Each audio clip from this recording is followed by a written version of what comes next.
quiet kid with secret MMA skills, bullies learned too late. They picked the wrong target. The fluorescent lights of Lincoln Valley High School cast harsh shadows across the crowded hallway as 16-year-old Marcus Rivera pressed his back against his locker, watching the sea of students rush past like predators hunting for prey.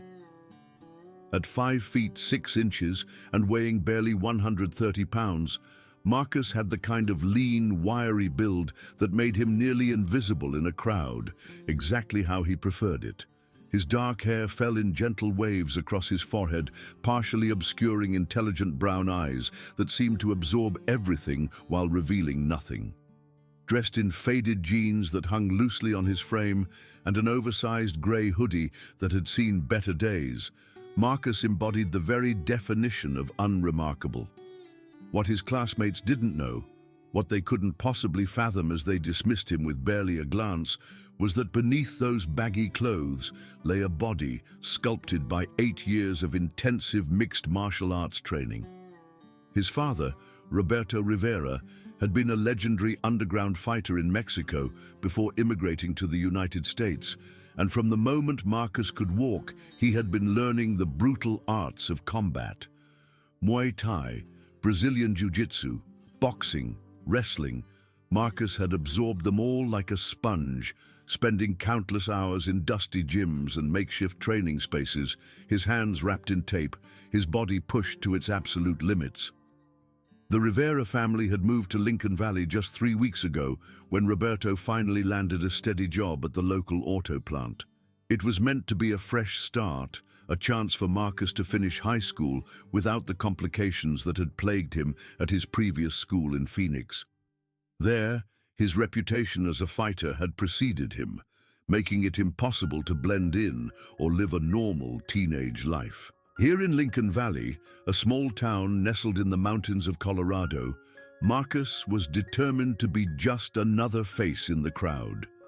Lincoln Valley High School was a sprawling complex of brick buildings connected by covered walkways, serving nearly 2,000 students from the town and surrounding rural areas. The main hallway stretched for what seemed like miles, lined with blue lockers and dotted with trophy cases displaying decades of athletic achievements. The student body was largely white and middle class, with a smattering of Latino families like the Riveras, who had come seeking better opportunities. The social hierarchy was as rigid as any medieval caste system, with the athletes ruling from their throne at the top, followed by the wealthy kids, the popular girls, the academic elite, and finally, at the very bottom, the outcasts and misfits. It was into this bottom tier that Marcus had been immediately sorted upon his arrival. His second-hand clothes, his slight accent when speaking Spanish to his younger sister Elena in the hallway, and his quiet demeanor had marked him as an easy target from day one. The fact that he qualified for free lunch and rode the bus from the low-income housing complex on the outskirts of town only solidified his position in the school's unforgiving social order. The person who had taken the most interest in Marcus's lowly status was Jake Thompson, a senior who ruled the school with the casual cruelty of someone who had never faced real consequences for his actions. At 6 feet 2 inches and 200 pounds of solid muscle built through 4 years of football and wrestling, Jake was everything Marcus appeared not to be: big, confident, and intimidating. His sandy blonde hair was perfectly styled, his clothes were designer brands, and his father owned the largest car dealership in 3 counties. Jake's ice blue eyes held a coldness that suggested he genuinely enjoyed causing pain to those he perceived as beneath him. Jake's inner circle consisted of 3 equally imposing figures who had attached themselves to his power like remoras to a shark. There was Brad Morrison, the starting quarterback whose arm could launch a football 60 yards, but whose brain struggled with basic arithmetic. Brad stood 6 feet tall with the kind of cocky swagger that came from being told he was special since elementary school. His brown hair was always perfectly tousled, and his smile was the kind that made teachers overlook his obvious cheating and parents brag about their sons being friends with him. Then there was Connor Walsh, a wrestler whose stocky 5'10" frame was built like a fire hydrant, thick, solid, and immovable. Connor's red hair was cropped close to his skull, and his pale skin was dotted with freckles that made him look younger than his 18 years. What he lacked in height compared to his friends, he made up for in pure aggression and a mean streak that manifested in his love of inflicting small humiliations on those who couldn't fight back. The final member of Jake's crew was Tyler Chen, whose inclusion in the group was both ironic and strategic. Tyler was Korean-American, adopted as a baby by wealthy white parents who had raised him to be more aggressively American than many native-born citizens. At 5'11" with lean muscle and striking features, Tyler served as Jake's token diversity while also being one of the cruelest members of the group. He seemed to take particular pleasure in targeting other minority students, as if proving his loyalty to his white friends by rejecting any sense of solidarity with those who looked like him. The four of them controlled Lincoln Valley High through a combination of social status, physical intimidation, and the kind of systemic protection that comes with being the sons of important people in a small town. Teachers looked the other way when they caused trouble. Administrators made excuses for their behavior, and other students learned quickly that crossing them was a fast path to social suicide. Marcus had hoped to avoid their attention entirely, but that hope had been shattered on his third day at school when he'd accidentally bumped into Jake while navigating the crowded hallway. The collision had been entirely innocent. Marcus had been trying to avoid a group of girls who were blocking his path to class, but Jake had chosen to interpret it as disrespect. "Watch where you're going, little man," Jake had said, his voice carrying the kind of casual menace that made everyone within earshot suddenly find somewhere else to be. Marcus had immediately apologized, keeping his eyes down and his voice submissive, but the damage had been done. Jake had seen something in that moment. Maybe it was the way Marcus held himself, or the fact that he didn't cower quite as much as expected, that had triggered his predatory instincts. From that moment on, Marcus had been marked. The harassment had started small, as it always did. Books knocked from his hands in the hallway, shoulders deliberately bumped into his as he walked, snickering comments about his clothes or his family's economic status. Marcus had endured it all with the patience his father had taught him, remembering the countless lectures about violence being a last resort and the importance of choosing your battles wisely. La paciencia es una virtud, Roberto would say in his accented English whenever Marcus came home frustrated from school. Patience is a virtue, mijo. A true fighter knows when to fight and when to wait. But Marcus was beginning to wonder how long he could wait. The cafeteria at Lincoln Valley High was a social battlefield disguised as a dining facility. Long tables stretched across the vast room, each one representing a different stratum of the school's complex hierarchy. The athletes held court at the tables closest to the serving line, their voices loud and their laughter boisterous as they discussed weekend parties and upcoming games. The theater kids clustered together near the windows, their conversations animated by grand gestures and dramatic proclamations. The academic elite claimed the tables in the center, their discussions focused on grades and college applications. And scattered around the periphery were the various groups of misfits, outcasts, and social refugees who had learned to find safety in numbers. Marcus sat alone at a small table in the farthest corner, methodically eating the sandwich his mother had packed for him while trying to remain invisible. He had discovered that if he sat in this particular spot, he could see most of the cafeteria while keeping his back to the wall, a habit ingrained by years of training that taught him to always be aware of his surroundings. The sandwich was simple, ham and cheese on white bread with mustard, but it was made with love and represented one less meal his family had to budget for in their tight financial situation. He was halfway through his lunch when he sensed them approaching. Years of sparring had given Marcus an almost supernatural awareness of movement and intention, and he could feel the malevolent energy radiating from Jake and his crew before they even entered his field of vision.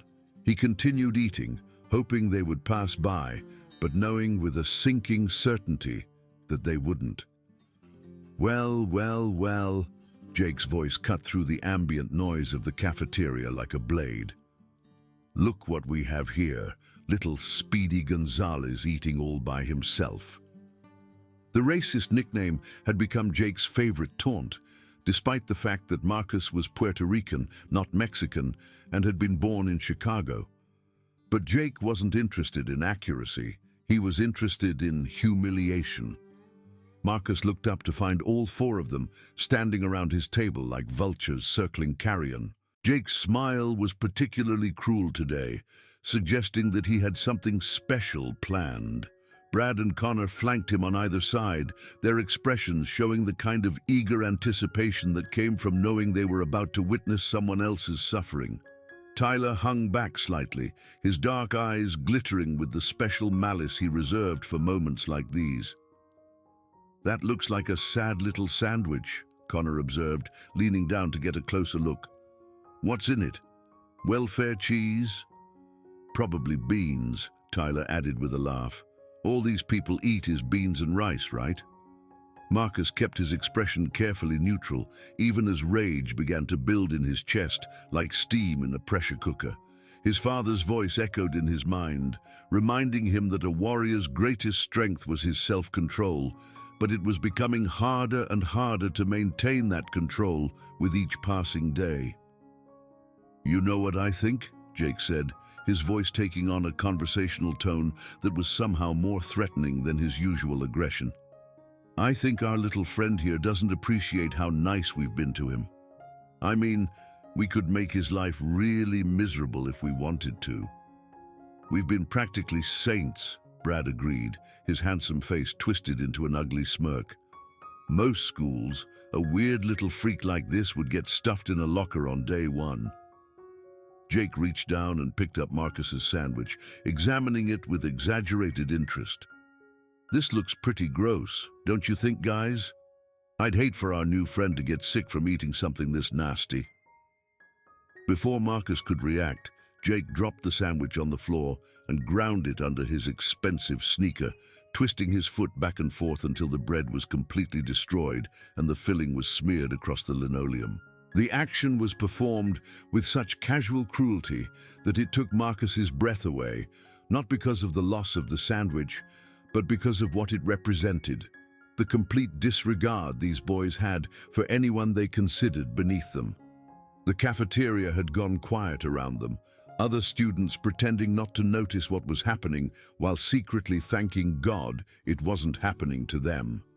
This was the unspoken contract that governed social interactions at Lincoln Valley High. If you ignored the suffering of others, you might be lucky enough to avoid suffering yourself. Marcus stared down at the remains of his lunch, his hands clenched so tightly into fists that his knuckles had gone white. In his mind, he could see exactly how he would respond if he allowed his training to take over. A simple leg sweep would put Jake on his back before he knew what was happening. From there, Marcus could have him in a submission hold in seconds, applying just enough pressure to make him understand exactly who he was dealing with. The other three would be easy to handle once their leader was neutralized. They were bullies, not fighters, and bullies always folded when faced with real opposition. But Marcus didn't move. Instead, he took a deep breath, unclenched his fists, and stood up slowly, his movements deliberate and controlled. Without a word, he gathered his things and began to walk away, leaving the destroyed sandwich on the floor behind him. "That's right, little man," Jake called after him, his voice carrying across the now silent cafeteria. "Run away like the coward you are. Maybe tomorrow we'll teach you some more lessons about respect." The laughter of Jake's crew followed Marcus out of the cafeteria, but he didn't look back. He walked with his head held high, his stride steady and purposeful. giving no outward sign of the turmoil raging inside him. But those who knew what to look for might have noticed the slight change in his posture, the way his shoulders had squared almost imperceptibly, or the focused intensity that had crept into his dark eyes. Marcus was beginning to reach his breaking point. And when that point finally arrived, Jake Thompson and his friends were going to discover that they had made a terrible mistake. The locker room after gym class was a humid, testosterone-filled cavern that reeked of sweat, cheap deodorant, and adolescent anxiety. Marcus had learned to change quickly and leave before the social dynamics of teenage masculinity could play out around him. But today, Coach Peterson had kept him after class to discuss his surprisingly impressive performance during wrestling unit. By the time Marcus made it to his locker, most of the other students had already left, leaving only a handful of stragglers and, unfortunately, Jake's crew. Marcus went about his business quietly, stripping off his gym clothes and reaching for his regular outfit when he felt eyes on him. He glanced up to see Tyler staring at him with an expression of surprise and growing interest. "Holy shit," Tyler said, his voice carrying clearly in the nearly empty locker room. "Look at this guy." The comment drew the attention of the others, who turned to see what Tyler was talking about. What they saw was Marcus's torso, finally revealed without the concealment of his baggy clothes. His body was a roadmap of lean muscle and old scars, the product of years of intensive training and more than a few real fights.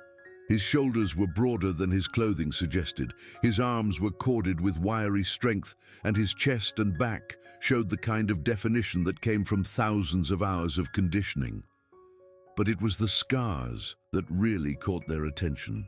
A long, thin line ran across his ribs where a knife had found its mark during a gym war in Phoenix. Small, round marks on his shoulder and back showed where cigarettes had been extinguished during a particularly brutal hazing ritual he'd endured as a young fighter. His knuckles were permanently scarred from countless hours hitting heavy bags and makiwara boards, and his shins bore the telltale marks of someone who had spent years conditioning them for Muay Thai. "What the hell happened to you?" Connor asked, his voice a mixture of curiosity and disgust. "You look like you got hit by a truck." Marcus pulled his shirt on quickly, but the damage was done. The carefully constructed image of the weak, helpless victim had been shattered, replaced by evidence that there was much more to Marcus Rivera than anyone had suspected.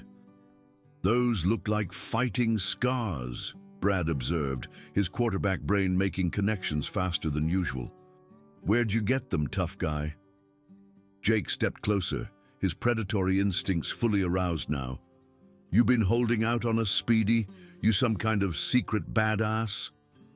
Marcus finished dressing without responding, but his silence only seemed to inflame their curiosity and suspicion. He could see the wheels turning in their heads as they tried to reconcile this new information with the passive victim they had been tormenting for weeks. "I think our little friend has been lying to us," Tyler said, his voice taking on a dangerous edge. "I think he's been playing the victim while secretly thinking he's better than us." "Is that true?" Jake asked, stepping directly into Marcus's path as he tried to leave. "You think you're tough? You think those little scars make you some kind of warrior?" Marcus met his gaze for the first time since the harassment had begun, and Jake was surprised by what he saw there. The eyes looking back at him weren't those of a frightened victim. They were the eyes of someone who had seen violence, who had participated in it, and who was capable of much more than anyone realized. "I don't want any trouble," Marcus said quietly, but his voice carried an undertone of steel that hadn't been there before. "Too bad," Connor said, cracking his knuckles with theatrical menace, "because trouble wants you." The four of them formed a loose circle around Marcus, cutting off his escape routes and creating the kind of enclosed space where anything could happen without outside interference. The locker room's isolation made it perfect for the kind of escalation they had in mind, and they all knew that Coach Peterson was already in his office with his door closed, going over plays for tomorrow's practice. "Here's what's going to happen," Jake said, his voice dropping to a whisper that was somehow more threatening than any shout. "You're going to show us exactly how tough you think you are. Consider it a little test of your fighting skills." Marcus looked around the circle, analyzing angles and distances with the automatic assessment of a trained fighter. 4 opponents in a confined space with multiple obstacles and no escape route. It wasn't an ideal situation, but it wasn't impossible either. His breathing shifted slightly, becoming deeper and more controlled as his body began to prepare itself for combat. But before anyone could make the first move, the locker room door banged open and a group of underclassmen came rushing in, late from their own gym class and talking loudly about some drama in the hallway. The sudden intrusion broke the tension like a pin puncturing a balloon, and Jake's crew was forced to step back and pretend they had just been having a friendly conversation. "This isn't over," Jake whispered to Marcus as the other students spread out to their lockers. "Not even close." Marcus nodded slightly, understanding the threat and accepting it. As he finally made his escape from the locker room, he could feel their eyes burning into his back, and he knew that the dynamic between them had shifted permanently.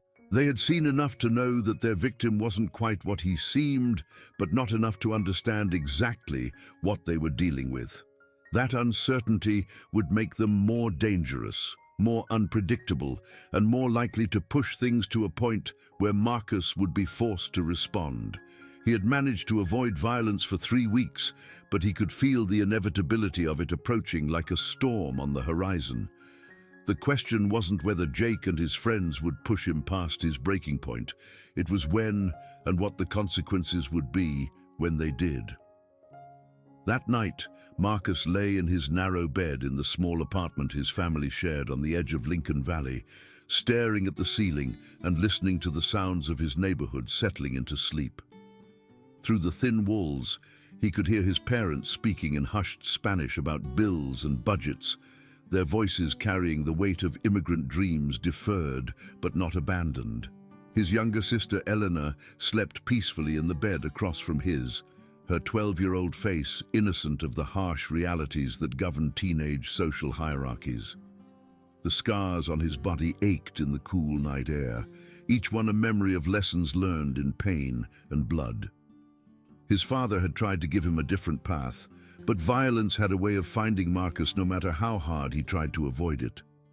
In Phoenix, it had been gang members who had taken offense to a Mexican kid who thought he was too good to join their ranks.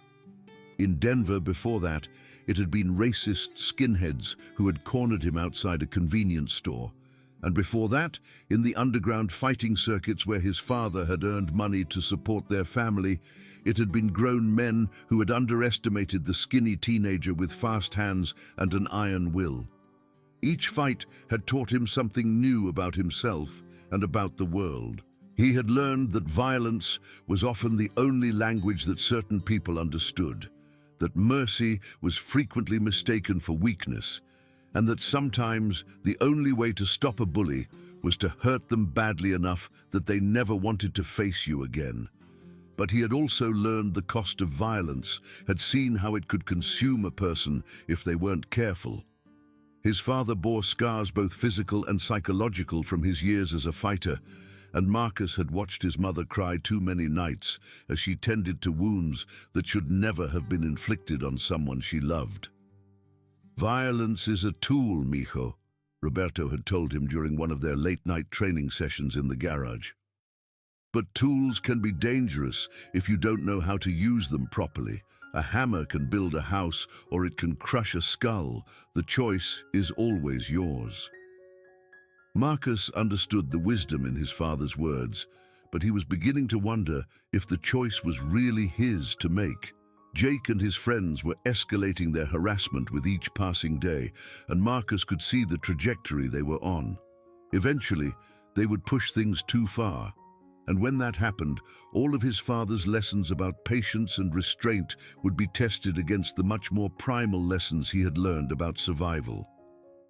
The next morning brought with it a new level of torment. Marcus arrived at school to find his locker had been vandalized with racist graffiti and what appeared to be dog feces smeared across the vents. The smell was overwhelming, and the message was clear. Jake and his friends had decided to escalate their campaign beyond simple verbal harassment.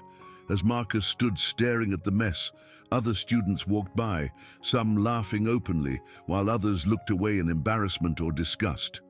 No one offered to help, and no one suggested reporting the incident to the administration. This was the reality of life at Lincoln Valley High. If you weren't part of the in crowd, you were on your own. "Looks like someone left you a present," Connor's voice came from behind him, dripping with fake sympathy. "That's too bad. I hear that smell never really comes out." Marcus turned to face him, his expression carefully controlled, but his eyes showing the first real signs of the rage building inside him. Connor was alone, which was unusual. The crew typically traveled in a pack, feeding off each other's energy and courage. "Where are your friends?" Marcus asked quietly. Connor's smile faltered slightly at the unexpected question. "They're around. Why? You planning to do something about this?" Marcus looked back at his locker, then at Connor, then made a decision that would have surprised anyone who had been watching his passive response to weeks of harassment. He stepped forward, closing the distance between them until he was just inches from Connor's face. "Clean it up," he said, his voice barely above a whisper, but carrying an intensity that made Connor take an involuntary step backward. "What did you say?" Connor asked, his voice cracking slightly as he tried to maintain his aggressive posture. "I said clean it up. You and your friends made this mess, so you're going to fix it." The hallway around them had gone quiet as other students sensed the shift in dynamics. For the first time since Marcus had arrived at Lincoln Valley High, he wasn't backing down, wasn't looking away, wasn't accepting his role as victim. The change was subtle but unmistakable, and Connor was beginning to realize that he might have bitten off more than he could chew. "You're crazy if you think," Connor started to say, but he was cut off by Marcus stepping even closer, invading his personal space in a way that made every instinct scream danger. "I'm not asking," Marcus said, and something in his tone made Connor's blood run cold. "I'm telling you, clean it up." For a moment, the two boys stood frozen in tableau, Connor trapped between his desire to maintain his reputation and his growing certainty that backing down was the smarter choice. The hallway held its breath, waiting to see which way the confrontation would go. Then Jake's voice cut through the tension like a sword. "What's going on here?" Connor turned with visible relief to see Jake approaching with Brad and Tyler in tow, their faces showing surprise at finding their friend in what appeared to be a standoff with their usual victim. "This little freak is trying to threaten me," Connor said, his voice regaining some of its usual bravado now that reinforcements had arrived. "He's lost his mind." Jake looked from Connor to Marcus, taking in the vandalized locker and the obvious tension between the two boys. A slow smile spread across his face as he realized what was happening. "Well, well, well," he said, his voice carrying the kind of pleased malice that suggested he had been hoping for exactly this kind of escalation. "Looks like our little friend finally found his backbone. Unfortunately for him, he picked the wrong time and the wrong place to grow a pair." The four of them arranged themselves in a loose semicircle around Marcus, cutting off his escape routes and making it clear that this confrontation wasn't going to end with words. Other students began to back away, not wanting to get caught in whatever was about to happen, but not quite able to look away from the spectacle. Marcus stood his ground, his body language shifting subtly as years of training kicked in. His weight settled onto the balls of his feet, his hands relaxed at his sides but ready to move, his breathing deep and controlled. To anyone who knew what to look for, he looked exactly like what he was, a fighter preparing for combat. But Jake and his friends didn't know what to look for. They saw only what they expected to see, a small, outnumbered victim who had made the mistake of showing a little defiance and was about to pay the price for his boldness. "Here's what's going to happen," Jake said, his voice carrying clearly down the hallway. "You're going to apologize to Connor for threatening him. Then you're going to clean up your own locker, because that's what happens when freaks don't know their place." Marcus looked at each of them in turn, his dark eyes calculating odds and angles, measuring reach and stance, identifying weaknesses and opportunities. When he spoke, his voice was calm and steady, showing none of the fear they expected to hear. "No," he said simply. The word hung in the air like a challenge, and Jake's smile became predatory. "What did you say?" "I said no. I'm not apologizing. I'm not cleaning up your mess, and I'm not backing down anymore." The transformation that came over Marcus was subtle but unmistakable. Something shifted in his posture, in the way he held his head, in the energy that radiated from his small frame. For the first time since arriving at Lincoln Valley High, Marcus Rivera stopped pretending to be helpless and allowed a glimpse of who he really was to show through. Jake, Brad, Connor, and Tyler were about to discover that they had been playing with fire, and that fire was about to burn them all. "You know what?" Jake said, his voice dropping to the dangerous whisper that everyone at Lincoln Valley High had learned to fear. "I was going to wait until after school for this conversation, but I think right now is perfect. Empty classroom, end of the hall. Let's go have a little discussion about respect." The threat was unmistakable, and everyone within earshot understood exactly what kind of discussion Jake had in mind. This wasn't unusual. Jake and his crew had perfected the art of isolated intimidation, using empty classrooms and bathroom stalls to conduct their business away from the eyes of authority figures who might actually interfere. But as they began to move toward the empty classroom, something unexpected happened. Marcus didn't follow their lead like a sheep being herded to slaughter.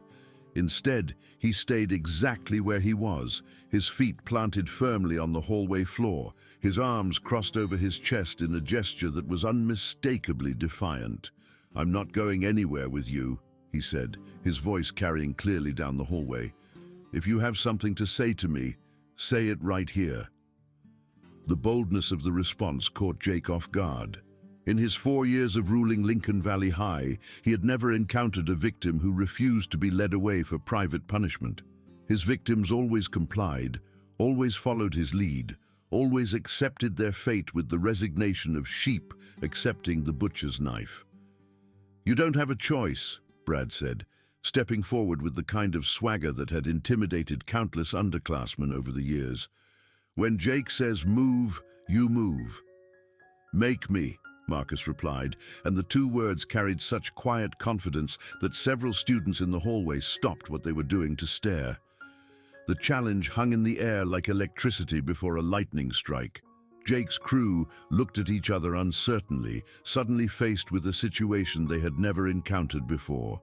Their usual tactics relied on intimidation and the threat of violence, but those tactics only worked against people who were afraid of violence. Marcus Rivera was not afraid. "You think you're tough?" Tyler asked, his voice rising with frustration and confusion. "You think those little scars make you some kind of badass?" "I think," Marcus said quietly, "that you're about to find out." The words were spoken with such calm certainty that a chill ran down Jake's spine. For the first time in years, he found himself facing someone who wasn't intimidated by his reputation, his size, or his social status. The small, quiet victim he thought he knew was gone, replaced by someone who looked at him without fear and spoke to him without deference. "Last chance," Jake said, trying to regain control of the situation through sheer force of will. "Walk to that classroom, or we'll drag you there." Marcus smiled for the first time since the confrontation had begun, and it was not a pleasant expression. "Try it." The two words were an invitation and a challenge rolled into one, and Jake felt his carefully constructed image of control beginning to slip away. Every student in the hallway was watching now, waiting to see what would happen when Lincoln Valley High's undisputed king faced his first real challenge to power. Jake looked at his friends, seeing his own uncertainty reflected in their faces. They had come this far, committed themselves to this confrontation in front of witnesses. There was no backing down now without losing face completely, and in the social ecosystem of high school, losing face was a kind of death. "All right," Jake said, his voice tight with anger, and something that might have been fear. "You want to do this the hard way? Let's do it the hard way." He stepped forward, his right hand clenching into a fist, his body language broadcasting his intention to throw the first punch. Around them, students began pulling out phones, sensing that they were about to witness something that would be talked about for years to come. Marcus watched Jake approach with the detached calm of a professional assessing an amateur. Jake was big and strong, but he telegraphed his movements like a freight train, announcing its arrival with a whistle. His stance was wrong, his balance was off, and his anger was making him predictable. When Jake finally threw his punch, a wild, looping right hand aimed at Marcus's face, Marcus wasn't there to receive it. He had shifted his weight and slipped to the side with fluid grace, allowing Jake's fist to sail harmlessly past his ear while simultaneously stepping into range for a counterattack. But Marcus didn't counterattack. Not yet. Instead, he used Jake's momentum against him, applying a gentle guiding pressure that sent the bigger boy stumbling past him to crash into the lockers with a thunderous bang that echoed down the hallway. The sound brought the confrontation to the attention of every student within 100 yards, and suddenly the hallway was filling with teenagers eager to witness the downfall of their school's most notorious bully. Jake recovered quickly, his face flushed with embarrassment and rage. "You little piece of shit!" he snarled, launching himself at Marcus with both hands extended, trying to grab him in a bear hug that would allow him to use his size advantage. Again, Marcus simply wasn't there when Jake arrived. He had moved aside with minimal effort, allowing Jake to charge past him like a bull charging a matador's cape. This time, however, Marcus added a small trip that sent Jake sprawling face first onto the hallway floor, his expensive clothes scraping against the dirty linoleum. The crowd that had gathered let out a collective gasp of disbelief. Jake Thompson, the undisputed king of Lincoln Valley High, was on his hands and knees in the middle of the hallway, looking up at a boy half his size with murder in his eyes. "Stop playing games!" Connor shouted, his voice cracking with stress. "Fight him for real!" But Marcus was fighting for real. He was just fighting with a level of skill and control that none of them could comprehend. Every movement Jake made was anticipated. Every attack was neutralized. Every moment of aggression was turned back on itself with interest. Jake scrambled to his feet, his coordination hampered by rage and confusion. He had never been in a real fight in his life. His reputation and size had always been enough to intimidate potential opponents into submission. Now, faced with someone who couldn't be intimidated, he was discovering that he had no idea what to do. "Stand still and fight," he demanded, as if Marcus was somehow cheating by refusing to let himself be hit.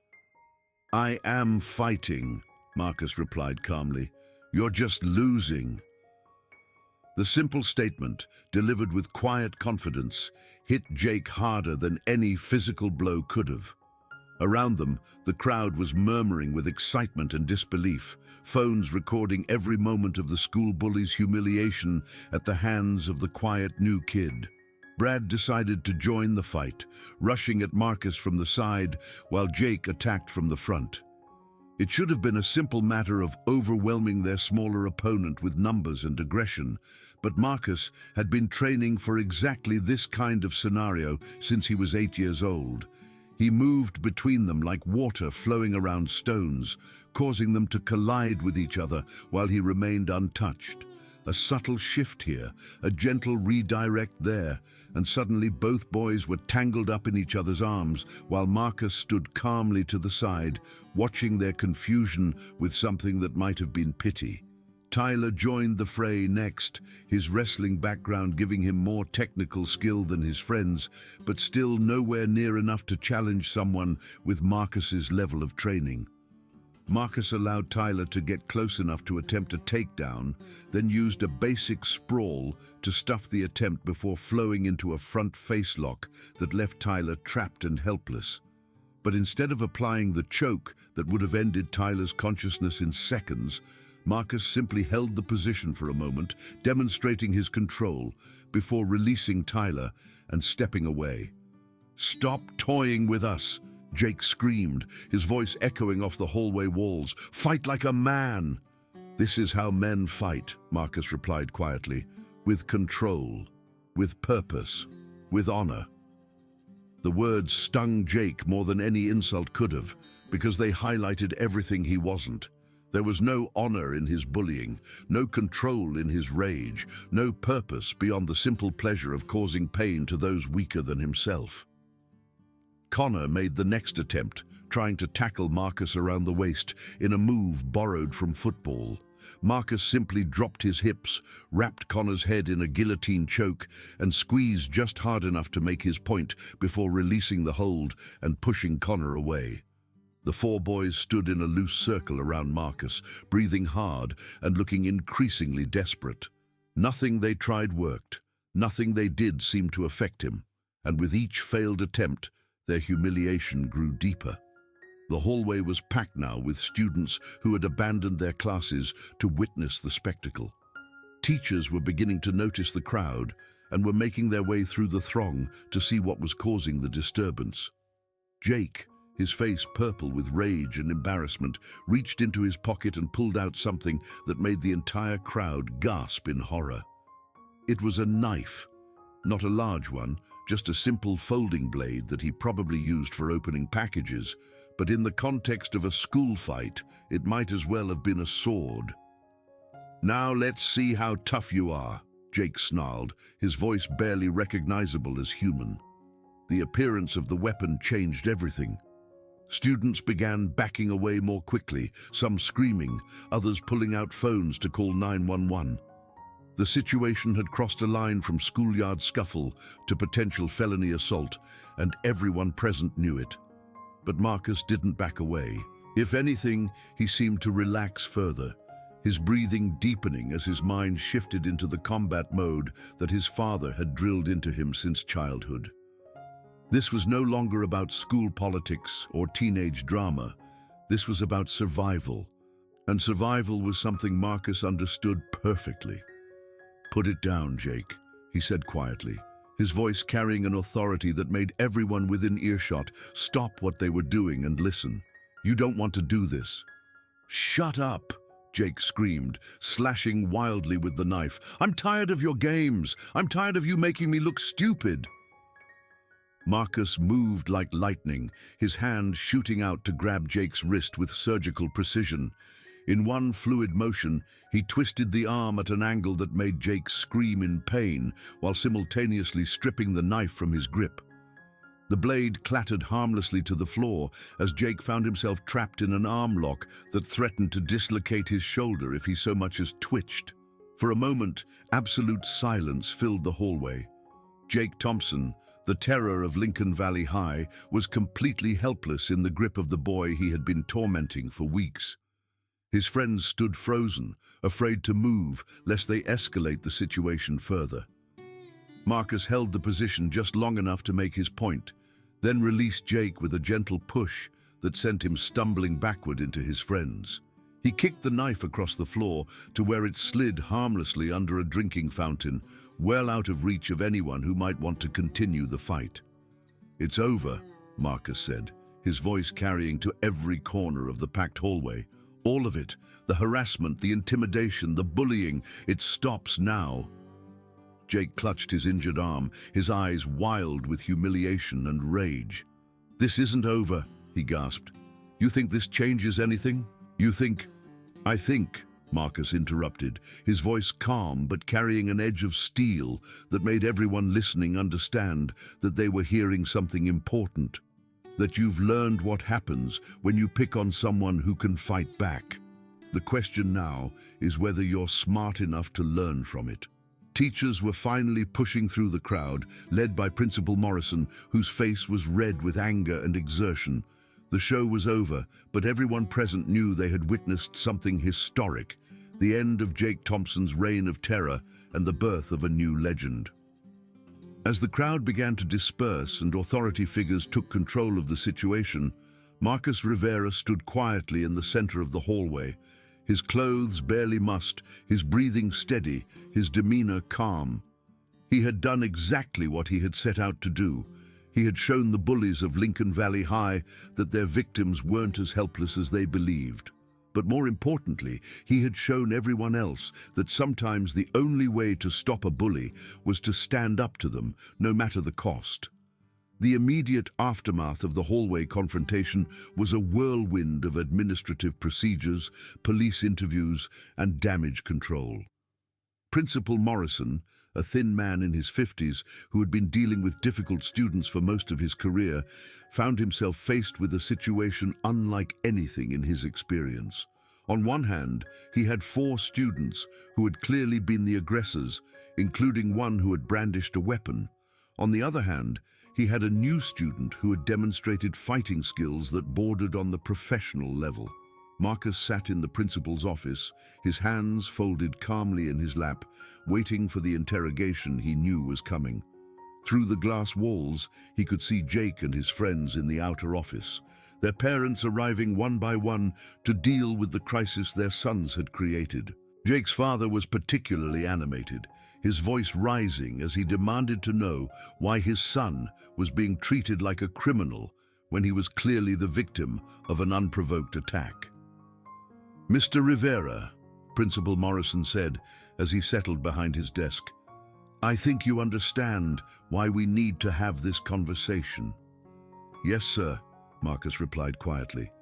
"You want to know why I fought back?" "Among other things, yes. But first, I need to understand exactly what I witnessed out there. That wasn't typical teenage fighting, was it?" Marcus considered his options carefully. He could lie, could claim that he had just been lucky, but the video evidence from dozens of phone cameras would make that impossible to maintain. Besides, after weeks of hiding who he really was, he found that he was tired of pretending to be something he wasn't. "No, sir," he said finally. "It wasn't." "Where did you learn to fight like that?" "My father taught me. He was a professional fighter in Mexico before we came to the United States. I've been training since I was old enough to walk." Principal Morrison leaned back in his chair, processing this information. "And why didn't you mention this when you enrolled? We have procedures for students with combat training, disclosure requirements." "Because I didn't want to fight," Marcus interrupted gently. "I've seen what violence does to people, to families, to communities. I came here hoping I could just be a normal student, that I could avoid the complications that come with a reputation as a fighter." "But you did fight, 4 against 1, and you made it look easy." Marcus shook his head. "I didn't fight, sir. I defended myself. There's a difference." Through the office window, Marcus could see his mother arriving, her face tight with worry and disappointment. Isabella Rivera worked 2 jobs to help support their family, and taking time off to deal with school problems was a luxury they couldn't afford. The sight of her stress made Marcus's chest tighten with guilt. "Your mother doesn't know about the confrontation yet," Principal Morrison observed, following Marcus's gaze. "Would you like to tell her what happened, or should I?" "I'll tell her," Marcus said quietly. "But first, can I ask you something?" "Go ahead." "What's going to happen to Jake and his friends?" Principal Morrison was surprised by the question. "Why do you ask?" "Because I want to make sure this doesn't happen again. Not to me, not to anyone else. Well, Jake brought a weapon to school and used it to threaten another student. That's an automatic expulsion under our zero-tolerance policy. The others will face suspension, possibly expulsion depending on the investigation." Marcus nodded thoughtfully. And what about the bullying that's been going on for weeks? The vandalism of my locker, the harassment in the cafeteria, all the witnesses who saw it happening but didn't report it. The principal's expression grew uncomfortable. If you had reported these incidents when they occurred, would anything have been done? Marcus asked, his voice remaining respectful but pointed. Or would I have been told that boys will be boys, that I needed to toughen up, that these things happen in high school? Principal Morrison didn't answer immediately, and his silence was answer enough. They both knew that Jake Thompson's father donated significant money to the school's athletic programs, that the administration had a vested interest in protecting their star students, and that complaints from a poor Latino transfer student would likely have been dismissed or ignored. Things are going to change around here, the principal said finally. This incident has opened some eyes about problems we should have addressed long ago. I hope so, Marcus replied. Because there are other kids like me here, kids who don't have the training to defend themselves when things get physical. They deserve better than what I got. The conversation was interrupted by a knock on the door. Isabella Rivera entered, her work uniform still bearing the logo of the cleaning company where she spent her nights scrubbing office buildings. Her English was accented but clear, and her dark eyes went immediately to her son, searching for any sign of injury. Marcus, ¿estás bien? She asked, her voice tight with concern. I'm fine, Mama, he replied in English, not wanting to exclude Principal Morrison from their conversation. But we need to talk. What followed was one of the most difficult conversations of Marcus's young life. He explained the weeks of harassment, the escalating intimidation, and finally the confrontation that had brought everything to a head. His mother listened without interruption, her expression growing darker with each detail. When he finished, Isabella Rivera turned to Principal Morrison with a look that could have melted steel. You allowed this to happen to my son for weeks, she asked, her accent thickening with anger. 4 boys against 1, and no one stopped it. Mrs. Rivera, if Marcus had reported, my son should not have to beg for protection from bullies, she interrupted, her voice rising. That is your job. That is why we pay taxes, why we trust our children to your care. Marcus watched his mother defend him with fierce pride, but also with growing concern. He could see the way Principal Morrison's expression was hardening, could feel the defensive walls going up as the administrator prepared to shift blame away from his school and onto his family. Mama, he said quietly, placing a gentle hand on her arm. It's okay. It's over now. No, mijo, it is not okay. This should never have happened in the first place. You're right, Marcus agreed, but getting angry at Principal Morrison won't fix it. What matters now is making sure it doesn't happen to anyone else. His mother looked at him with surprise, not expecting such mature wisdom from her 16-year-old son. Principal Morrison also seemed taken aback by Marcus's response, having prepared for a confrontation rather than a constructive discussion. What are you suggesting? The principal asked. I want to start a program, Marcus said, the idea forming as he spoke. Self-defense classes for students who are being bullied, not to create fighters, but to give kids confidence, to teach them how to protect themselves without becoming the aggressor. Absolutely not, Principal Morrison said immediately. We can't have students teaching other students how to fight. The liability issues alone. Not fighting, Marcus corrected patiently. Defense. There's a difference, and I wouldn't be the only instructor. My father could help, maybe some of the other parents in the community who have military or martial arts backgrounds. Isabella Rivera looked at her son with growing pride as she began to understand what he was proposing. This is why we came to America, she said softly, to give our children the chance to make things better. The discussion continued for another hour, with Principal Morrison gradually warming to the idea as Marcus outlined his vision. It wouldn't be a fighting club, but rather a confidence-building program that taught students how to carry themselves with dignity, how to recognize and avoid dangerous situations, and how to defend themselves as a last resort. By the time they left the principal's office, Marcus had committed to writing a formal proposal for the program, complete with safety protocols, parental permission requirements, and curriculum guidelines. It wasn't the outcome anyone had expected from a school fight, but it was perhaps the most constructive resolution possible. As they walked out of the school building together, Isabella Rivera put her arm around her son's shoulders. "I am proud of you, mijo," she said quietly. "Not for fighting, but for how you chose to fight." Marcus leaned into his mother's embrace, feeling the weight of the last few weeks finally lifting from his shoulders. He had come to Lincoln Valley High, hoping to blend in and avoid trouble, but sometimes trouble found you whether you wanted it or not.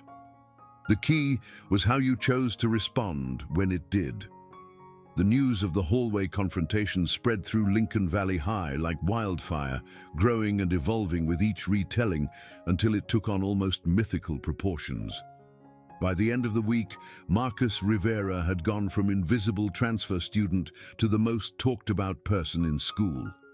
Some versions of the story had him defeating 10 opponents instead of 4. Others claimed he had black belts in multiple martial arts and had trained with Navy SEALs. A few particularly creative retellings suggested that he was secretly the son of a cartel leader or an underground fighting champion. Marcus found the attention both amusing and exhausting. Students who had walked past him in the hallway for weeks without acknowledgement suddenly wanted to be his friend. Girls who had never given him a second glance were now finding excuses to talk to him. Teachers looked at him with a mixture of respect and wariness, unsure how to handle a student who had demonstrated such capabilities. But the most significant change was in the overall atmosphere of the school. Jake Thompson's expulsion had sent shockwaves through the social hierarchy, creating a power vacuum that several groups were eager to fill. Without their leader, Brad, Connor, and Tyler had been reduced to sulking around the edges of the cafeteria, their confidence shattered and their influence diminished. Marcus observed these changes with the detached interest of someone who had never been particularly invested in social status to begin with. He continued to eat lunch alone, continued to keep his head down in class, and continued to dress in the same unassuming clothes that had marked him as an outsider from the beginning. But there were differences now, subtle shifts that anyone paying attention would have noticed. He walked with more confidence, held his head higher, made eye contact when people spoke to him. The hunched shoulders and furtive glances were gone, replaced by the natural bearing of someone who no longer feared his environment. 3 weeks after the confrontation, Marcus was approached by someone he hadn't expected, Sarah Chen, Tyler's younger sister. Sarah was a sophomore, small and quiet like Marcus had pretended to be, with the kind of gentle demeanor that made her an obvious target for the same kind of harassment her brother had participated in. "Can I talk to you?" she asked one afternoon as Marcus was leaving his physics class. Her voice was barely above a whisper, and she kept glancing around nervously as if afraid someone might overhear. "Of course," Marcus replied, steering them toward a quieter section of the hallway where they could speak privately. "I wanted to thank you," Sarah said, her words tumbling out in a rush, "for what you did to Tyler and his friends. You probably don't know this, but Tyler, he's not just mean to kids at school. He's mean at home too. Ever since our parents adopted him, he's been trying to prove how American he is by being cruel to anyone who reminds him of where he came from." Marcus listened quietly, not interrupting as Sarah continued her story. "He used to pick on me constantly, called me names, told me I was weak, said I'd never amount to anything because I was too quiet and too weird. Our parents didn't know because I was afraid to tell them. But after what happened with you, he's different. He's scared, I think. He doesn't bother me anymore." "I'm sorry you had to go through that," Marcus said gently. Nobody should be afraid in their own home. The thing is, Sarah continued, Tyler isn't the only one. There are other kids like me, kids who get picked on every day by people who think we're easy targets. I was wondering, would you really start that self-defense program you talked about? Because I think a lot of us could use it. Marcus studied her face, seeing in her expression the same mix of hope and fear that he had carried for weeks before his confrontation with Jake. Yes, he said simply, I'm going to start it. But Sarah, you should know that self-defense isn't really about fighting. It's about confidence, about believing you deserve to be treated with respect. That's exactly what I need to learn, she replied with a sad smile. I've spent so long being afraid that I've forgotten what it feels like to stand up straight. Their conversation was interrupted by the approach of another student Marcus recognized but had never spoken to. David Martinez was a freshman who had been the target of relentless bullying since the beginning of the school year. At barely 5 feet tall and weighing perhaps 90 pounds, he looked even younger than his 14 years. "Excuse me," David said nervously, his voice cracking with adolescent uncertainty. "I heard you talking about self-defense classes. Would those be for everyone, or just for certain people?" Marcus looked at the young boy, seeing himself as he had been just a few short years ago, small, vulnerable, and desperate for someone to teach him how to protect himself. "They'd be for anyone who needs them," he said firmly. "Size doesn't matter, age doesn't matter, experience doesn't matter. If you want to learn, you're welcome." Over the next few days, word spread through the unofficial network of outcasts and victims that populated every high school. Students who had been suffering in silence began to approach Marcus with their stories, their fears, and their hope that maybe things could be different. There was Jennifer Walsh, a junior whose weight made her a constant target for cruel comments and accidental shoves in the hallway. There was Michael Kim, a senior whose academic excellence had earned him the resentment of students who saw his success as a personal insult. There was Maria Santos, a sophomore whose family's economic struggles had led to relentless mockery about her second-hand clothes and free lunch status. Each story was different, but they all shared common threads: the feeling of helplessness, the daily dread of coming to school, the sense that no one cared about their suffering as long as they suffered quietly. Marcus listened to each story with patience and understanding, remembering his own weeks of torment and the isolation that had come with it. But he also began to see something else in these conversations, the potential for something positive to emerge from all the pain and frustration. "We're not going to turn you into fighters," he explained to each student who approached him. "We're going to teach you how to carry yourselves with dignity, how to project confidence even when you don't feel it, and how to recognize and avoid dangerous situations. Most bullies are cowards at heart. They pick on people they think won't fight back. When you change how you present yourself, you change how people treat you." Principal Morrison had initially been skeptical about Marcus's proposed self-defense program, but the enthusiastic response from students had begun to change his mind. The school had been dealing with bullying incidents for years, trying various anti-bullying campaigns and awareness programs with limited success.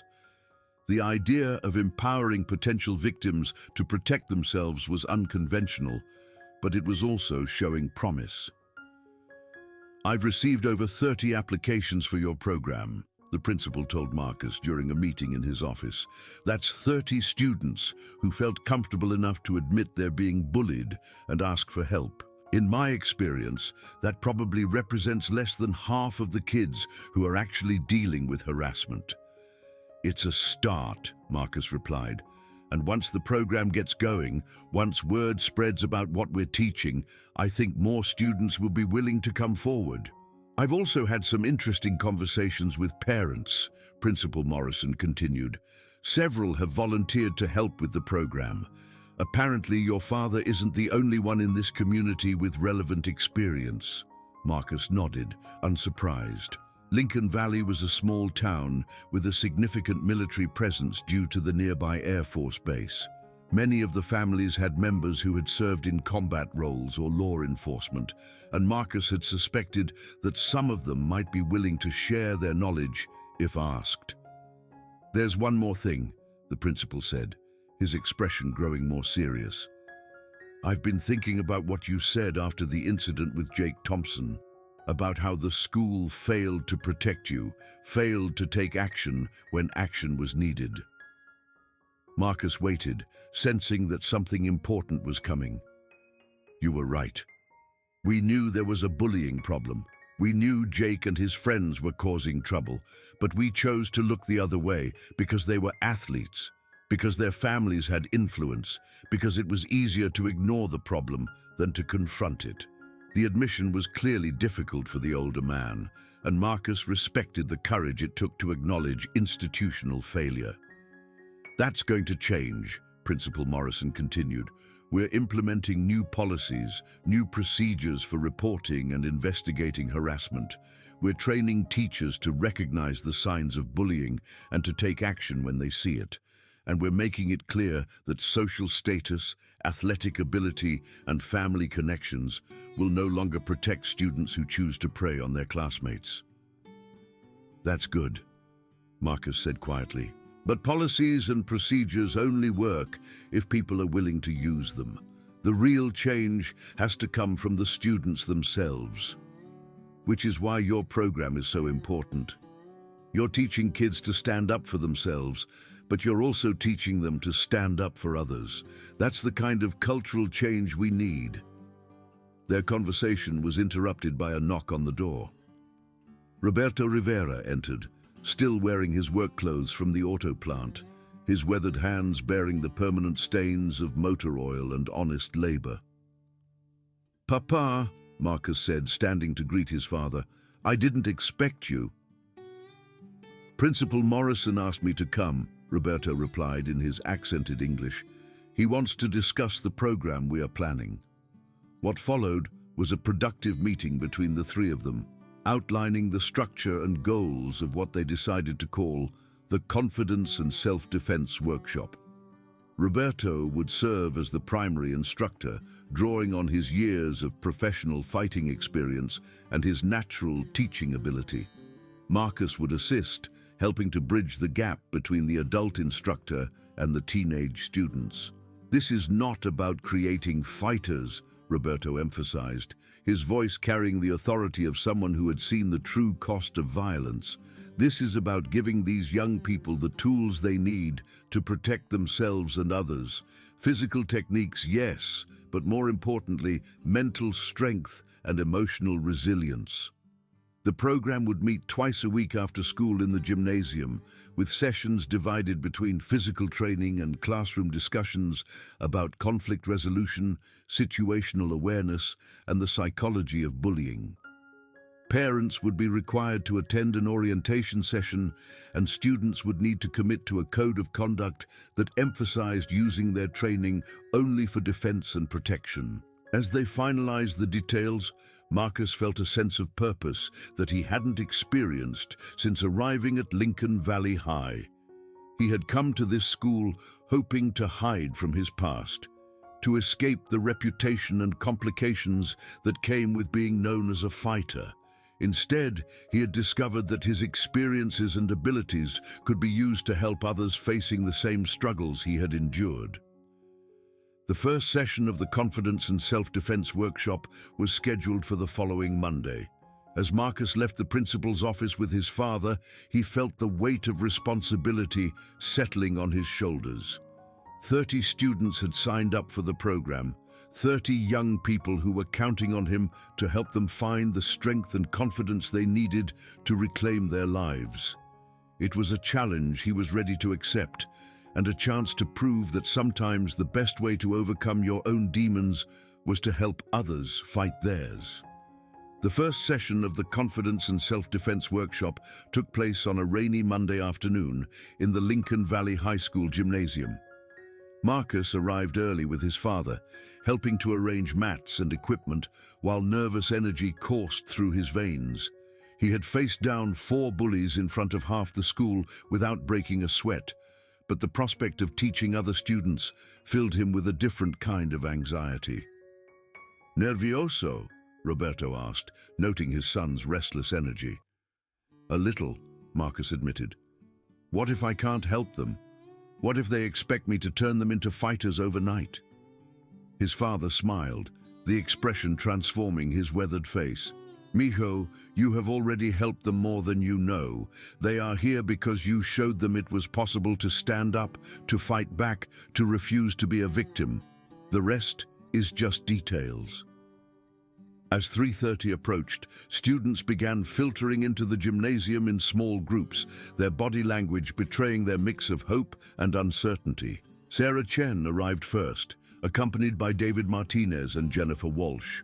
Michael Kim came next, followed by Maria Santos and several other students Marcus recognized from the hallways but had never spoken to.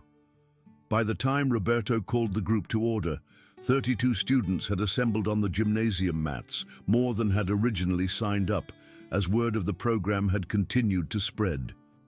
They ranged in age from freshman to senior, in size from tiny to average, in experience from complete beginners to a few who had some basic martial arts training. What they all shared was the unmistakable look of people who had been carrying pain for too long. "Welcome," Roberto said, his voice carrying easily across the large space. "I am Roberto Rivera, and this is my son Marcus. We are here because each of you has made a decision to stop accepting treatment that you do not deserve, to stop living in fear, to take control of your own lives." He paused, looking at each face in turn. "But before we begin, I want you to understand something very important. This is not about violence. This is not about revenge. This is not about becoming someone who hurts others the way you have been hurt. This is about finding your strength, your confidence, your voice." Marcus stepped forward, his own nervousness fading as he saw the attentive faces looking back at him. "How many of you have been told that the best way to deal with a bully is to ignore them?" he asked. Nearly every hand in the group went up. "How many of you tried that advice and found that it didn't work?" The same hands stayed up, accompanied by bitter laughter and knowing nods. "That's because ignoring a bully doesn't make them go away," Marcus continued. "It just teaches them that you're an easy target. Bullies don't pick on people who ignore them. They pick on people who they think won't fight back." Jennifer Walsh raised her hand tentatively. "But what if fighting back just makes things worse? What if they come back with more people? Or what if you get in trouble for starting a fight?" It was a good question, and Marcus had expected it. "That's exactly what we're here to address," he said. "There's a big difference between starting a fight and finishing one. There's a difference between being aggressive and being assertive. And there's a difference between being a victim and being someone who refuses to be victimized." Roberto took over from there, beginning with basic breathing exercises designed to help the students calm their nerves and center their minds. "Fear is natural," he explained, as they practiced deep, controlled breathing. "But fear can also be paralyzing. The first step in defending yourself is learning to think clearly when you are afraid." The breathing exercises led to basic stretching and movement drills, with Roberto and Marcus demonstrating proper posture and body mechanics. "How you carry yourself sends a message," Marcus explained, as he showed the group how to walk with confidence. "Bullies look for easy targets, people who keep their heads down, who hunch their shoulders, who move like they're trying to disappear." Sarah Chen practiced the confident walk, her spine straightening and her chin lifting as she followed Marcus's instructions. "It feels weird," she admitted, "like I'm pretending to be someone else." "That's because you've spent so long trying to be invisible," Marcus replied gently. "But you have every right to take up space in this world.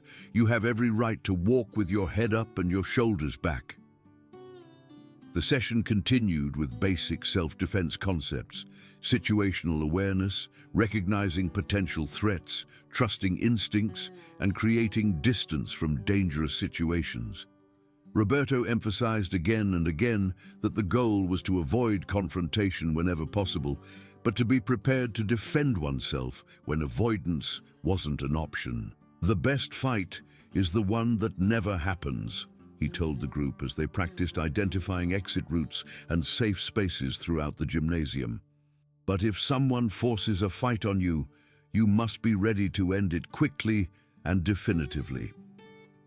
They spent the final 30 minutes of the session learning basic defensive techniques: how to break free from wrist grabs, how to escape from bear hugs, how to create distance and opportunity for escape. Roberto and Marcus demonstrated each technique slowly and carefully, emphasizing precision over power and escape over engagement. "Remember," Roberto said as they wrapped up the session, "these techniques are tools. Like any tool, they can be used properly or improperly. We trust you to use them only when necessary, only for protection, and only as a last resort." As the students began to file out of the gymnasium, many of them stopped to thank Roberto and Marcus personally. David Martinez, who had barely spoken during the entire session, approached Marcus with tears in his eyes. "Thank you," he said quietly. "I haven't felt this hopeful in, I can't remember how long." Jennifer Walsh lingered as well, her usually downcast expression replaced by something that might have been confidence. "Will it really work?" she asked. "Will people really treat me differently if I change how I act?" "It won't happen overnight," Marcus replied honestly, "and it won't be easy. But yes, people will treat you differently when you start treating yourself differently." Sarah Chen was the last to leave, her earlier nervousness replaced by a quiet determination. "I have a question," she said as she gathered her things. "What if the person bullying you is someone you have to live with? What if walking away or creating distance isn't an option?" Marcus understood immediately that she was talking about her brother Tyler, and his heart went out to her. Dealing with a bully at school was one thing, but dealing with one at home was infinitely more complicated. "That's a conversation we should have with your parents present," he said carefully. "There are resources available for situations like that, people trained to help with family conflicts, but in the meantime, the confidence and mental techniques we're teaching here will help you deal with any kind of intimidation, wherever it comes from." As the gymnasium finally emptied, Marcus helped his father put away the equipment and clean up the mats. He felt drained, but also energized, exhausted by the emotional intensity of the session, but excited by the potential he had seen in the group. "How do you think it went?" he asked Roberto as they loaded gear into their truck. "Better than I expected," his father replied with satisfaction. "These kids are hungry for what we're offering. They want to believe that things can be different. Do you think we can really help them?" Roberto stopped what he was doing and looked directly at his son.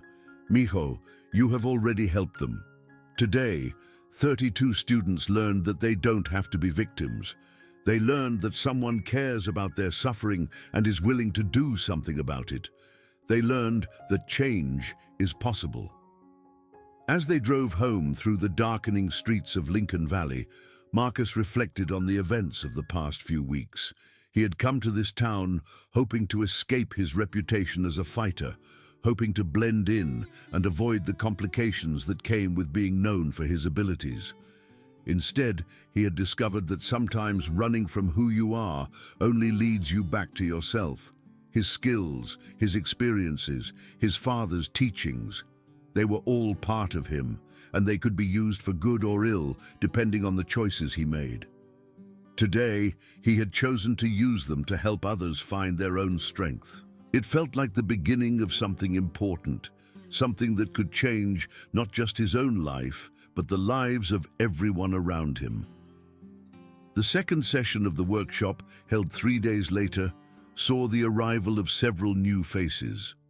Word was spreading through the school's underground network of victims and outcasts, and students who had been suffering in silence were beginning to find the courage to seek help. Among the newcomers was Rebecca Torres, a senior whose intelligence and academic achievements had made her a target for students who resented her success.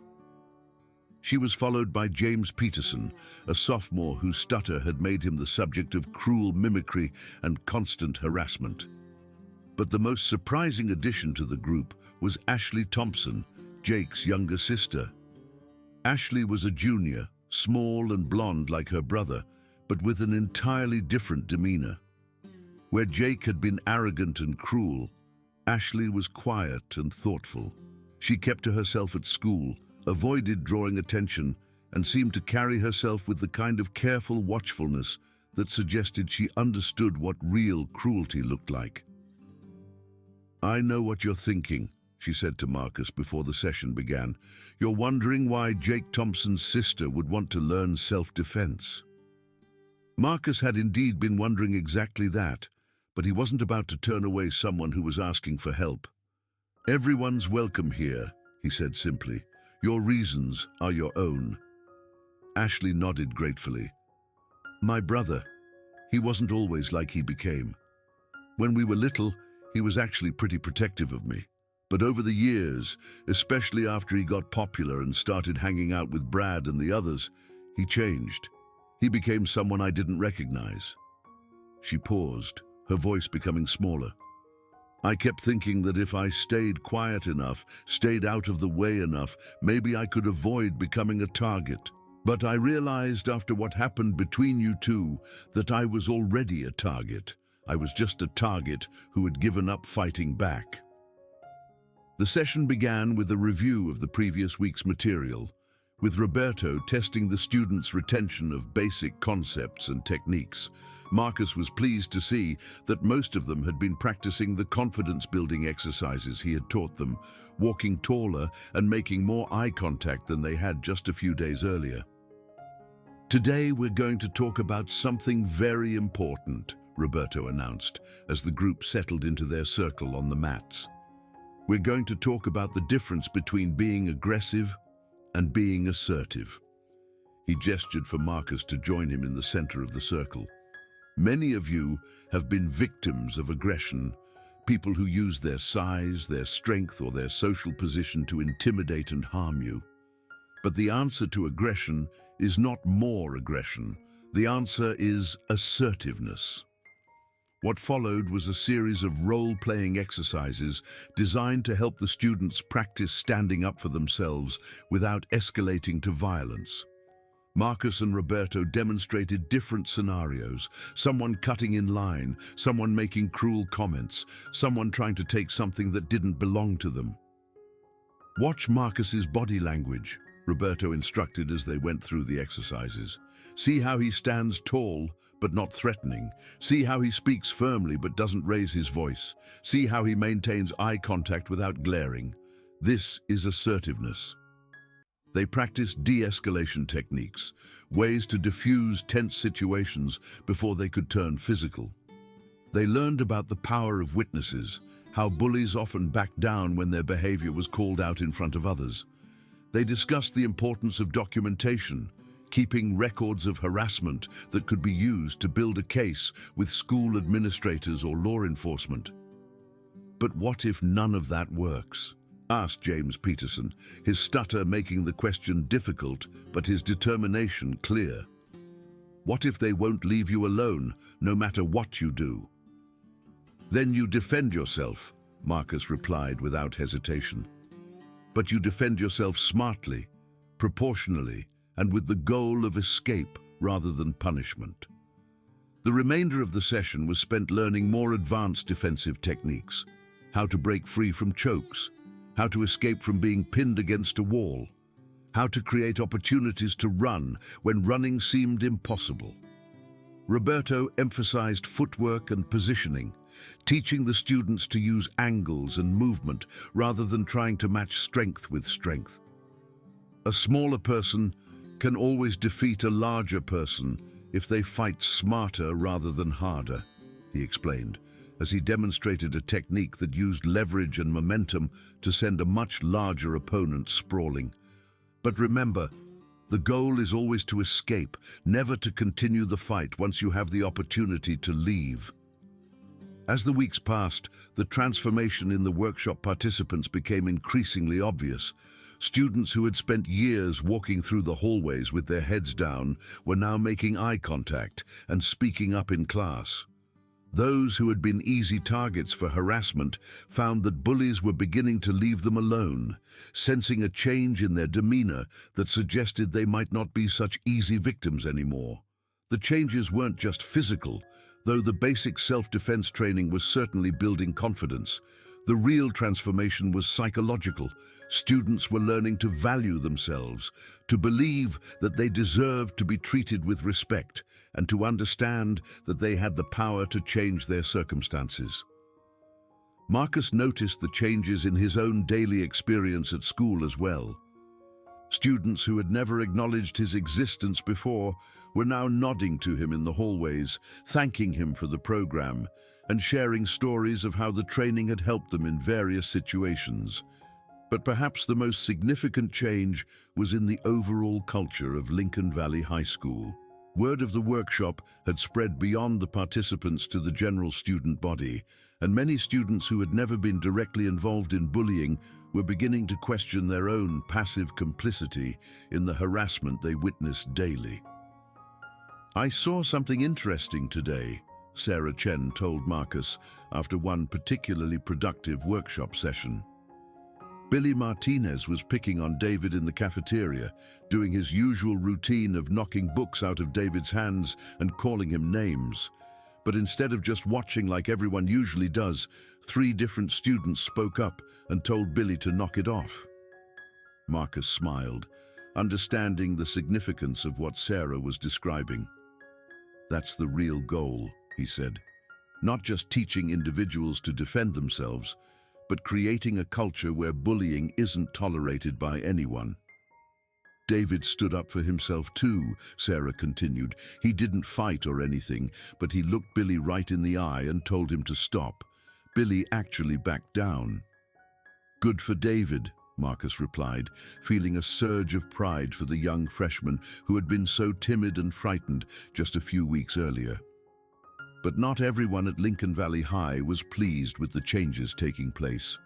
Brad Morrison, Connor Walsh, and Tyler Chen, the 3 members of Jake's former crew who had escaped expulsion, were watching the transformation of their former victims with growing resentment and anger. Without Jake's leadership, and with their own confidence shattered by their humiliating defeat, they had been reduced to skulking around the edges of the social hierarchy, no longer feared or respected by their peers. The workshop participants, whom they had once viewed as easy targets, were now off-limits, protected by their newfound confidence and the watching eyes of an increasingly intolerant student body. "This has gone too far," Tyler muttered to his friends as they watched David Martinez walk through the cafeteria with his head up, no longer flinching when other students approached him. "That little freak used to be terrified of his own shadow. Now he's acting like he owns the place." "It's all because of that Rivera kid," Connor added, his voice bitter with resentment. "Ever since he showed up and started that stupid program, everything's been different." Brad, who had always been the smartest of the 3 despite his academic struggles, was thinking more strategically. "Maybe it's time we reminded everyone what happens to people who get too big for their britches," he said quietly.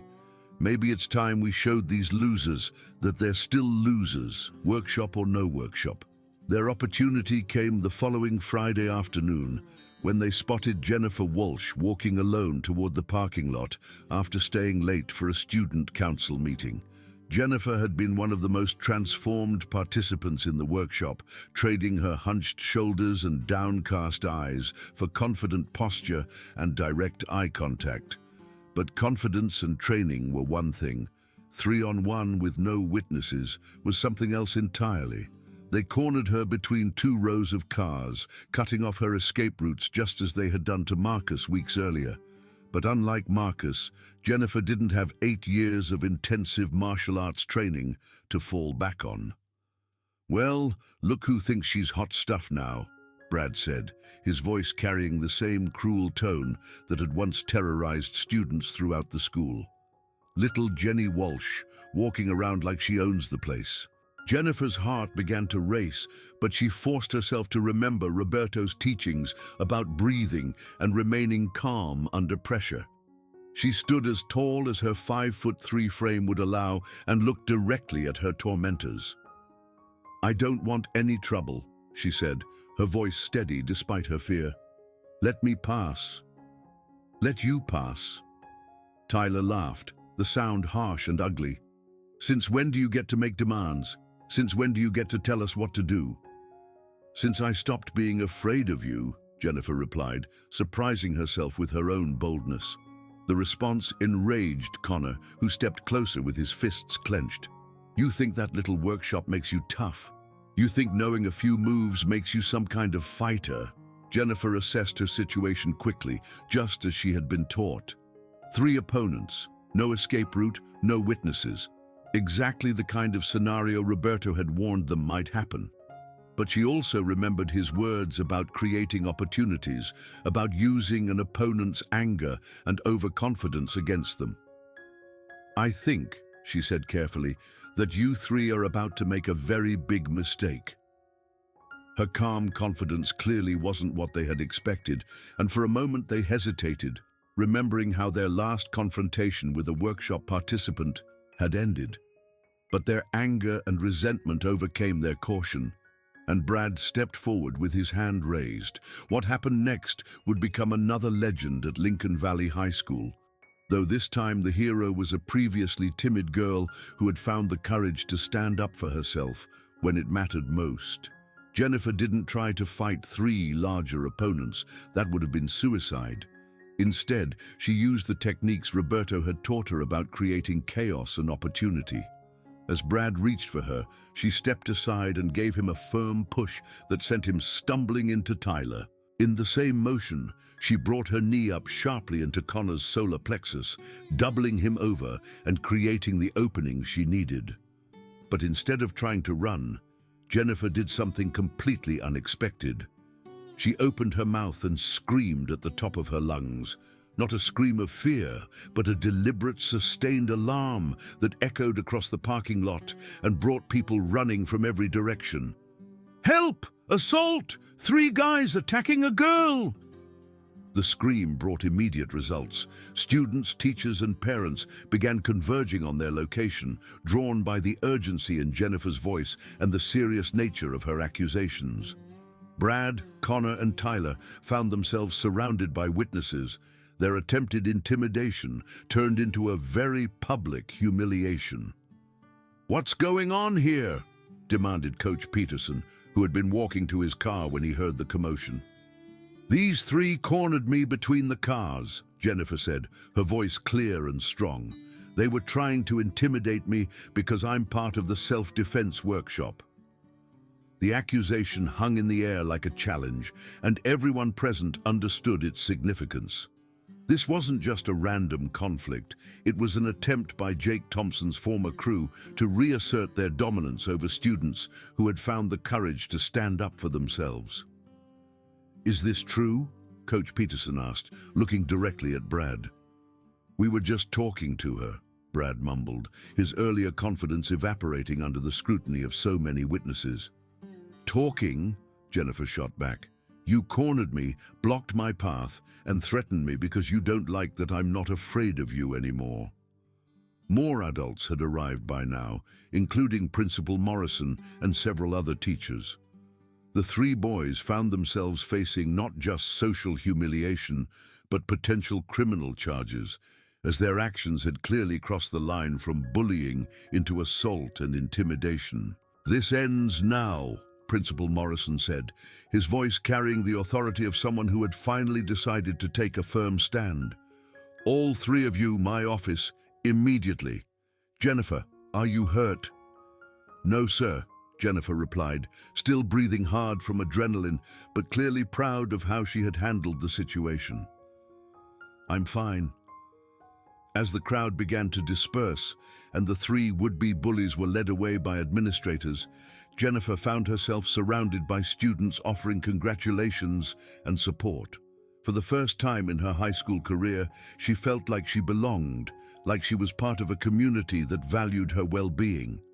When Marcus heard about the incident the following Monday, he felt a complex mix of emotions: pride in Jennifer for standing up for herself, anger at Brad and his friends for targeting a workshop participant, and concern about potential escalation in the future. "She did exactly what she was supposed to do," Roberto said when Marcus recounted the story. "She avoided the fight when possible, defended herself when necessary, and created witnesses to protect herself from retaliation." "But what if they try again?" Marcus asked. "What if they target other workshop participants?" "Then we'll be ready for them," his father replied simply. "And more importantly, the participants will be ready for them too." The incident in the parking lot marked a turning point for Lincoln Valley High School. Principal Morrison, faced with undeniable evidence of the ongoing bullying problem and its potential legal consequences, implemented sweeping changes to the school's disciplinary policies. Brad, Connor, and Tyler were expelled permanently, their actions finally carrying consequences that their families' influence couldn't mitigate. But more importantly, the student body as a whole seemed to reach a collective decision that enough was enough. The culture of silent complicity that had allowed bullying to flourish for so long was gradually being replaced by one of active resistance and mutual support. The confidence and self-defense workshop continued to grow, eventually expanding to 3 sessions per week to accommodate demand. Roberto and Marcus were joined by other volunteer instructors, including several military veterans and a retired police officer who specialized in conflict de-escalation. Students who had completed the basic program began helping to teach newer participants, creating a mentorship system that reinforced the lessons while building leadership skills. The program expanded beyond self-defense to include conflict resolution, peer mediation, and community service projects. Marcus found himself recognized as a leader, not through intimidation or social status, but through service to others and commitment to positive change. Students sought his advice not because they feared him, but because they respected what he had accomplished and the values he represented. As his junior year drew to a close, Marcus reflected on the journey that had brought him to this point. He had come to Lincoln Valley hoping to hide from his past and avoid the complications that came with being known as a fighter. Instead, he had discovered that his experiences and abilities could be used to create positive change, to empower others, and to build something better than what had existed before. The quiet kid with secret MMA skills had learned the most important lesson of all: that true strength came not from the ability to defeat others, but from the courage to help them find their own strength. And in helping them, he had found something he hadn't even known he was looking for: a purpose that transcended his own fears and limitations. Jake Thompson and his crew had picked on what they thought was an easy target, not knowing they were attacking someone who would transform their victims into victors, their school into a better place, and their legacy of cruelty into a foundation for positive change. They had learned too late that they had picked the wrong kid, but their mistake had become everyone else's opportunity for redemption and growth. Marcus Rivera stood in the hallway of Lincoln Valley High School on the last day of his junior year, watching his classmates celebrate the end of another academic year. Around him, students who had once walked these same halls in fear were laughing with friends, planning summer activities, and looking forward to their futures with hope rather than dread. The transformation hadn't been easy, and it hadn't been complete. There were still bullies at Lincoln Valley High, still students who struggled with confidence and self-worth, still moments of cruelty and injustice. But the culture had shifted in fundamental ways, and that shift had made all the difference. As he closed his locker and prepared to head home for the summer, Marcus was approached by David Martinez, the freshman who had been one of the first to join the workshop and one of the most dramatically transformed by the experience. "I wanted to thank you," David said, his voice no longer stammering with fear, but clear and confident. "Not just for the self-defense stuff, but for showing me that I didn't have to be a victim." "You showed yourself that," Marcus replied with a smile. "I just helped you remember what was already there." "I've been thinking about something," David continued. "Next year, when you're a senior, I want to help with the workshop. I want to teach the new kids what you taught me." Marcus felt a surge of pride and satisfaction at the request. The greatest measure of any teacher's success was the willingness of their students to become teachers themselves, to pass on what they had learned to the next generation. "I'd be honored to have your help," Marcus said sincerely. As David walked away with a confidence that would have been unimaginable just months earlier, Marcus was joined by his father, who had come to pick him up on his way home from the auto plant. "¿Cómo te sientes, mijo?" Roberto asked, studying his son's face for signs of the satisfaction and peace he hoped to see there. "Good," Marcus replied, and meant it. "Really good. And next year? Are you ready to be a senior, to be a leader in this school?" Marcus looked around the hallway one more time, taking in the sight of students who had found their voices, their confidence, their strength. He thought about the workshop participants who would be returning in the fall, ready to help new students find their own paths to empowerment. He thought about the cultural changes that had taken root and would continue to grow. "Yeah," he said finally, "I'm ready." As they walked out of the school together, father and son, Marcus reflected on the lessons he had learned over the past year. He had discovered that sometimes the best way to escape your past was to embrace it, to use your experiences and abilities in service of something greater than yourself. He had learned that true strength wasn't measured by your ability to defeat others, but by your willingness to help them succeed. He had learned that leadership wasn't about intimidation or control, but about service and sacrifice. Most importantly, he had learned that being different wasn't something to hide from or be ashamed of. It was something to celebrate and share, a unique contribution that only he could make to the world around him. Jake Thompson and his friends had thought they were picking on a weak victim when they targeted the quiet new kid with baggy clothes and downcast eyes. They had no way of knowing that beneath that humble exterior lay not just the skills of a trained fighter, but the heart of a teacher, a leader, and a force for positive change. They had picked the wrong target, but their mistake had become the foundation for something beautiful, a transformation that extended far beyond any individual conflict to touch the lives of everyone around them. As Marcus Rivera headed home on that warm spring afternoon, he carried with him the satisfaction of knowing that he had found his place in the world, not as a fighter or a victim, but as something much more important, a person who used his strength to help others find their own. The bullies had learned too late that they had picked the wrong kid, but in doing so, they had given him the opportunity to discover who he really was meant to be. And for that, in a strange way, Marcus was almost grateful.